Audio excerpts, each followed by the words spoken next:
ஸ்ரீ சாய் சச்சரிதம் அத்தியாயம் 45. பாபா மகா சமாதி தினத்தன்று 42, 43, 44 அத்தியாயங்கள் ஏற்கனவே படிக்கப்பட்டு விட்டன. அதனால் இன்று அத்தியாயம் 45 தொடங்குகிறேன். காகா சாஹிப்பின் ஐயமும் ஆனந்த்ராவ் கண்ட காட்சியும். மரப்பலகை பாபாவின் படுக்கைக்கானது, பகத்தினுடையது அல்ல. முன்னுரை. முந்தைய 3 அத்தியாயங்களில் பாபாவின் மறைவை குறித்து நாம் விவரித்தோம். அவரது நிலையற்ற ஸ்தூல உருவம் நமது காட்சியிலிருந்து மறைந்ததில் ஐயமில்லை. ஆனால் அவரது அழிவற்ற சூட்சம உருவம் எப்போதும் வாழ்கிறது. அவரது வாழ்நாளில் நடைபெற்ற லீலைகள் இன்றும் பெருமளவில் சொல்லப்பட்டு வருகின்றன. அவர் மறைந்த பின்னரும் அவரது புதியதான லீலைகள் நடைபெற்றன. இன்றளவும் தொடர்ந்து நடைபெற்று வருகின்றன. இவை பாபா எப்போதும் வாழ்ந்து கொண்டிருக்கிறார் என்பதையும் அவர் தம் பக்தர்களுக்கு முன்னை போலவே உதவி கொண்டிருக்கிறார் என்பதையும் தெளிவாக்குகிறது. பாபாவின் வாழ்நாளில் அவரது தொடர்பை பெற்றவர்கள் மிக அதிர்ஷ்டசாலிகளே. ஆனால் அவர்களில் எவராவது இவ்வுலக பற்றையும் இன்பங்களின் மேல் விருப்பத்தையும் விடாமல் கடவுள் மேல் உள்ளத்தை திருப்பவில்லை என்றால் அது அவர்களது துரதிர்ஷ்டமே ஆகும். இப்போதும் அப்போதும் தேவை என்னவென்றால் பாபாவின் பால் முழுமனதாக பக்தியே. நமது புலன்கள், உறுப்புகள், மனம் யாவும் பாபாவை வழிபடுவதில் ஒருங்கிணைந்து சேவை புரிய வேண்டும். வழிபாட்டில் சில உறுப்புகளை மட்டும் ஈடுபடுத்தி மற்றவற்றை வேறு பக்கம் செலுத்துவது பயனற்றது. வழிபாடு, தியானம் போன்றவை மனப்பூர்வமாகவும் ஆத்மார்த்தமாகவும் செய்யப்பட வேண்டும். கற்புரு மாதர் தம் கணவரிடம் கொண்டிருக்கும் அன்பு சீடன் குருவிடம் கொண்டிருக்கும் அன்புடன் சில சமயம் ஒப்பிடப்படுகிறது. எனினும் முன்னது குரு பக்தியை விட மிக தாழ்வானபடியால் இரண்டையும் ஒப்பிட இயலாது. தந்தையோ தாயோ சகோதரனோ அல்லது வேறு எந்த உறவினரோ நம் வாழ்க்கையின் லட்சியத்தை அடைய உதவிக்கு வரமாட்டார்கள். நாமே திட்டமிட்டு கொண்டு ஆன்ம உணர்வு பெரும் பாதையில் வழிநடக்க வேண்டும். உண்மைக்கும் மாயைக்கும் இடையில் பேதம் கண்டு இகபர இன்பங்களையும் பொருட்களையும் துறந்து புலன்களையும் மனதையும் அடக்கி முக்தியை அடைவதில் மட்டுமே விருப்பமுள்ளவர்களாக இருக்க வேண்டும். மற்றவர்களை சார்ந்திருப்பதற்கு பதிலாக நம்மிடமே நமக்கு பூரண நம்பிக்கை வேண்டும். பேதங்கள் உணர பயிற்சி செய்ய தொடங்கும் போது உலகம் ஒரு மாயை என்றும் நிலையற்றது என்றும் அறிந்து கொள்வதால் உலக ஆசைகள் மீதான பற்று குறைந்து முடிவில் பற்றற்ற நிலையை பெறுகிறோம்.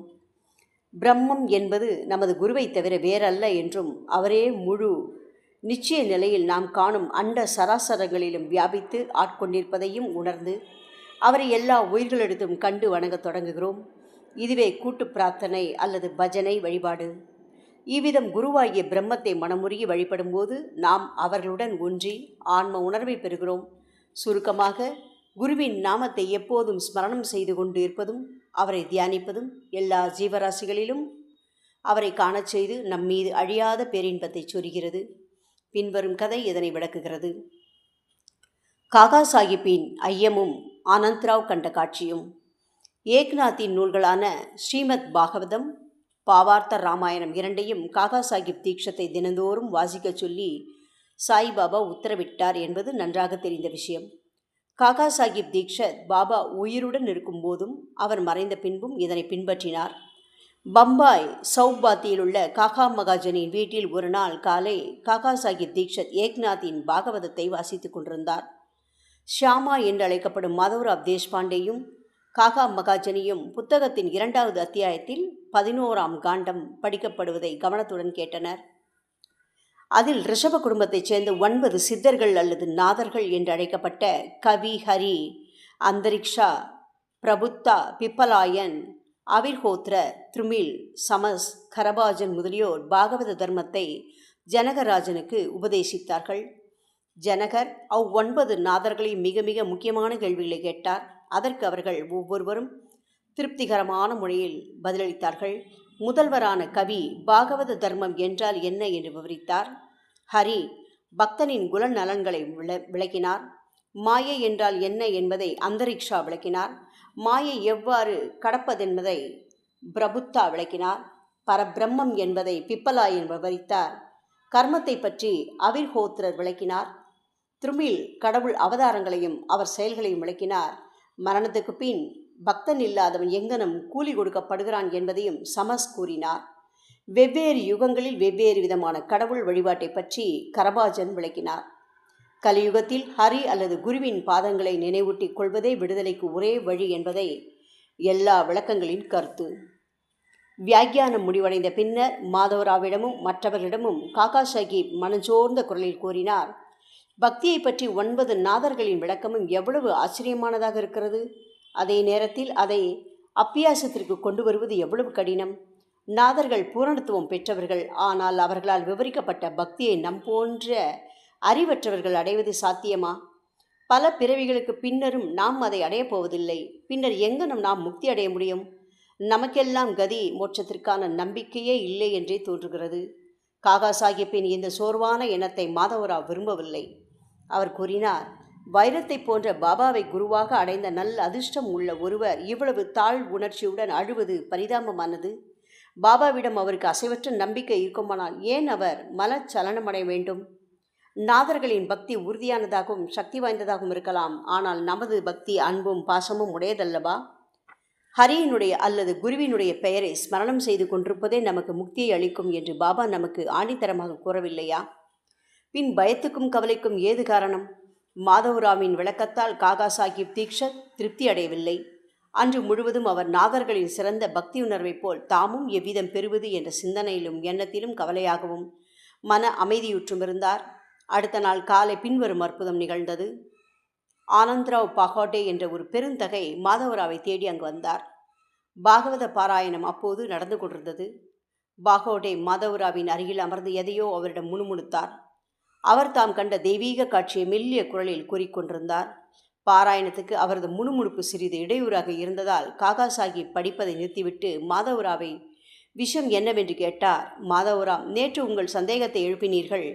இப்போது அதற்கு விளக்கம் கிடைத்திருக்கிறது. பக்தியின் காப்பாற்றும் குணாதிசயத்தையும் குருவின் பாதங்களை வணங்குதல் வழிபடுதல் ஆகிய ஆர்வம் மட்டுமே போதும் என்று பாபா கனவின் மூலம் பகாடே அவர்களுக்கு காண்பித்ததை கேளுங்கள் என கூறினார். எல்லோரும், குறிப்பாக காகா சாஹிப் தீக்ஷத், அந்த கனவு காட்சியை கேட்க ஆர்வம் கொண்டவர்களாக இருந்தனர். அவர்களது யோசனையின் பேரில் பகாடே தமது காட்சியை பின்வருமாறு வர்ணிக்கத் தொடங்கினார். ஆழமான கடலில் இடுப்பளவு நீரில் நான் நின்று கொண்டிருந்தேன். திடீரென்று அங்கு சாய்பாபாவை கண்டேன். அவர் தம் பாதங்கள் நீரில் பட வைரங்கள் பதிக்கப்பட்ட அழகிய சிம்மாசனத்தில் அமர்ந்து கொண்டிருந்தார். பாபாவின் ரூபத்தால் நான் மிக மிக மகிழ் கொண்டு திருப்தி அடைந்தேன். கனவு என்று நினைக்க முடியாத அளவுக்கு தத்ரூபமாக அந்த காட்சி இருந்தது. மிகுதியான ஆர்வத்துடன் மாதவராமும் அங்கு நின்று கொண்டிருந்தார். அவர் உணர்ச்சி வசப்பட்டு, ஆனந்தராவ், பாபாவின் பாதத்தில் விழு என்றார். நானும் அங்கனமே செய்ய விரும்புகிறேன். ஆனால் அவரது பாதங்கள் தண்ணீரில் இருக்கின்றன. எங்கனம் எனது சிரசை அவற்றின் மேல் வைக்க முடியும்? நான் இயலாதவனாக இருக்கிறேன் என்று நான் கூறினேன்.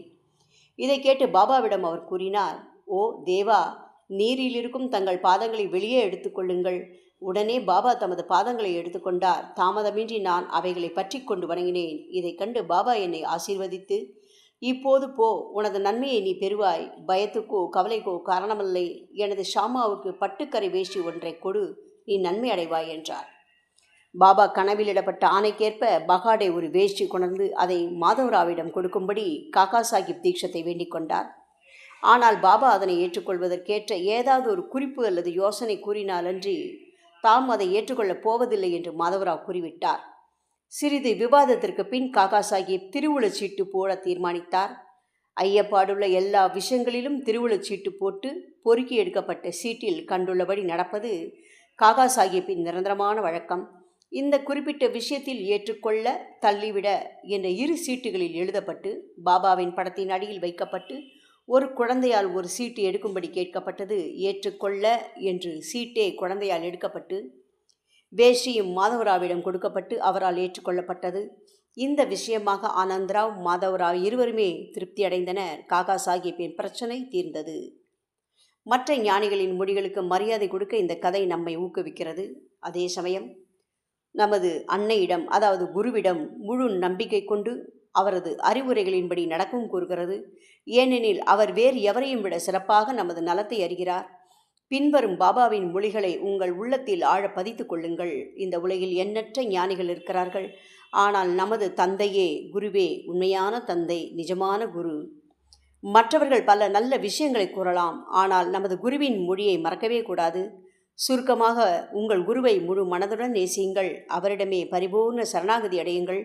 பயபக்தியுடன் அவர் முன் சாஷ்டாங்கமாக வணங்குங்கள். பின்னர் ஆதவனுக்கு முன் இருள் இல்லாதிருப்பதைப் போல் உங்கள் முன் நீங்கள் கடக்க வேண்டிய உலக வாழ்வெனும் கடல் இல்லாததை காண்பீர்கள். மரப்பலகை பாபாவின் படுக்கைக்கானது, பகத்தினுடையது அல்ல. தமது ஆரம்ப நாட்களில் 4 முழ நீளமும் 1 முழ அகலமும் உள்ள ஒரு மரப்பலகையின் 4 மூலைகளிலும் அகல் விளக்குகள் எரிந்து கொண்டிருக்க பாபா உறங்கினார். பின்னர் அவர் அந்த பலகையை துண்டு துண்டாக உடைத்து தூக்கி எறிந்து விட்டார். ஒரு முறை இந்த பலகையின் பெருமையையும் முக்கியத்துவையும் காகா சாஹிப் தீக்ஷித்திடம் பாபா விவரித்தார். இதை கேட்டுக்கொண்டிருந்த அவர் பாபாவிடம், நீங்கள் இன்னும் மரப்பலகையை விரும்பினால் சௌகரியமாக தூங்குவதற்காக மசூதியில் மீண்டும் ஒன்றை தொங்கவிடுகிறேன் என்றார். பாபா, மகள்சாபதியை கீழே விட்டுவிட்டு நான் மேலே துயில விரும்பவில்லை. காகா, மகள்சாபதிக்காக நான் மற்றொரு பலகையும் ஏற்பாடு செய்கிறேன். பாபா, அவன் எங்கனும் பலகையில் தூங்க முடியும்? பலகையின் மீது தூங்குவது எளிதல்ல. தன்னிடத்து பல நல்ல குணங்கள் பண்புகள் உள்ள ஒருவனே அங்கனம் செய்ய இயலும். தனது கண்கள் அகல விழித்திருக்கும் நிலையில் தூங்கக்கூடியவனே அதில் தூங்க முடியும். நான் தூங்க புகும் முன் மகள்சாபதியை என் அருகில் அமரச் சொல்லி எனது நெஞ்சின் மீது கை வைத்து நாமஸ்மரணம் கேட்கிறதா என கவனிக்கும்படியும் தூங்கிவிட்டால் எழுப்பும்படியும் அவனை கேட்கிறேன். இதை கூட அவனால் செய்ய எழுதுவதில்லை. தூக்க மயக்கத்தில் தலையை ஆட்ட ஆரம்பிக்கின்றான். எனது நெஞ்சில் அவனது கை ஒரு கல்லை போல் கனப்பதை உணர்ந்து நான் ஓ பகத் என்று கூறும்போது அவன் அசைந்து கண் விழிக்கிறான். தரையின் மீதே சரியாக அமர முடியாமலும் தூங்க முடியாமல் தடுமாறுபவனும் தனது ஆசனம் நிலையுறுதியாக இல்லாதவனும் தூக்கத்திற்கு அடிமையானவனுமான அவன் உயரத்தில் உள்ள பலகையில் எந்தவிதம் தூங்க இயலும்? மற்ற அநேக முறைகளில் அடியார்கள் மேல் கொண்ட அன்பினால் எது நம்முடையதோ, அதாவது நன்மையோ தீமையோ, அது நம்மிடம் இருக்கிறது. எது மற்றவனுடையதோ அது அவனிடம் இருக்கிறது என்று பாபா கூறினார். ஸ்ரீ சாயியை பணிக. அனைவருக்கும் சாந்தி நிலவட்டும். ஓம் சாய்ராம்.